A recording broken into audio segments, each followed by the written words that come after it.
Hi, MindcraftMax here for a new series, a retrospective series on Project Spark. I'm going to take a look at my previous levels that I made in beta and talk about them. So, my very first level was Snake. It was created in 2013.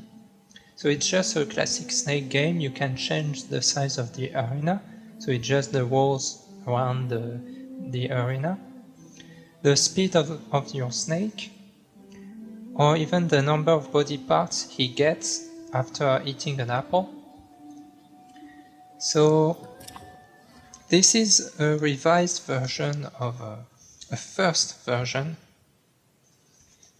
and the first version didn't have the ability to change the size of the arena and the snake speed and the growth rate, but I added that later because I thought it was more interesting to be able to customize the game. And this level is just a way to test code and the physics of Project Spark. So it was just there for me to get accustomed to the language and to learn and try to make tutorials after that on the things that I've learned. So I learned about the for each of loops, the basic things of Project Spark, move, and this kind of thing. And I've actually had a lot of trouble with the physics and the move tile. They are quite buggy, and in fact I'm going to avoid them as much as I can in later levels. So as you can see, you can just eat apples, and it's kind of an endless game because it's so easy to avoid getting stuck or avoid your snake. Except if you do some quirky movements, you're not going to die with this game. So it's not really interesting to play, and it's much less interesting than the original Snake game, because in the original game you cannot turn whenever you want. You have to turn in a grid, and so it's much harder to control the snake. It's much harder to do sharp turns. Here it's just too easy, but I'm going to make, well, I have made a remix of this level, which is much more interesting. I'll show that later in another episode. So I'm going to die here and show, we can restart the level and show the game in a smaller arena. It gets a lot more interesting like that.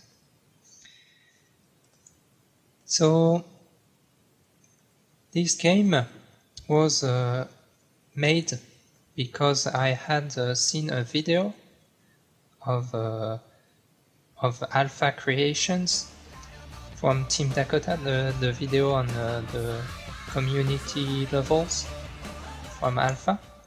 And in that video, there was a snake, a red snake. And somebody in the comments asked how to do this snake. So I gave the code, even though I didn't have the game back then, because it hadn't come out yet. But I was able to figure out what the code would look like. And so when I actually got the game, the first thing that I did was to test my code. And it was really simple. Making the snake, the red snake, is actually way more simple than making a snake like that. This snake here does some 90 degrees sharp turns, and in fact doesn't really turn in the same way at all than the snake from the Team Dakota video. So it was interesting to learn code. And I didn't really make this game for other people to play. I was aware of the problem that it was too easy and that we couldn't really die easily.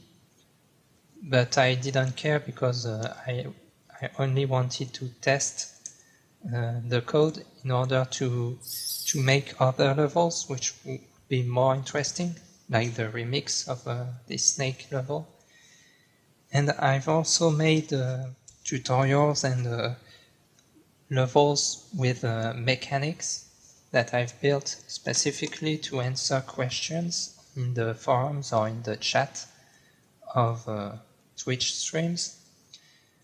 So December 2013, January 2014, and even maybe February 2014. In these periods of time, I would stream on the community Twitch channel and make tutorials. And this is kind of the beginning of the first tutorial, because I'm talking about the for each of loop in my first tutorial on YouTube. And in fact, you can look at the code here. In fact, to create the character, to create the snake at the beginning, I just create two body parts with for each of loop. Here, for each of 2, I call grow, and grow just creates body parts. So I create 2 balls behind my snake head. But I've also added a generate walls logic cube in the revised version. The first version of Snake didn't have this logic cube. And what it does is just a logic cube that creates blocks inside a double for each of loop. So it just creates, in fact, one wall here, then a second wall, a third wall, and a fourth wall. In the first version, I had all the blocks inside the edit mode, so I had put them tediously one by one, and I couldn't really change the size of the arena because of that. But now with this generate wall logic cube, I can change the size of the arena with this variable. It's just the size of one wall. So that's it for the snake level. I'm going to talk about the remix of the first version of Snake, which is Snake Survival. I'm going to talk about that in a second episode of the Retrospective series. Until then, I'll take care and see you next time. I'd like to thank Lucis2 for the idea of the Retrospective series. You can check out his videos here. And for the next episode, you can click here.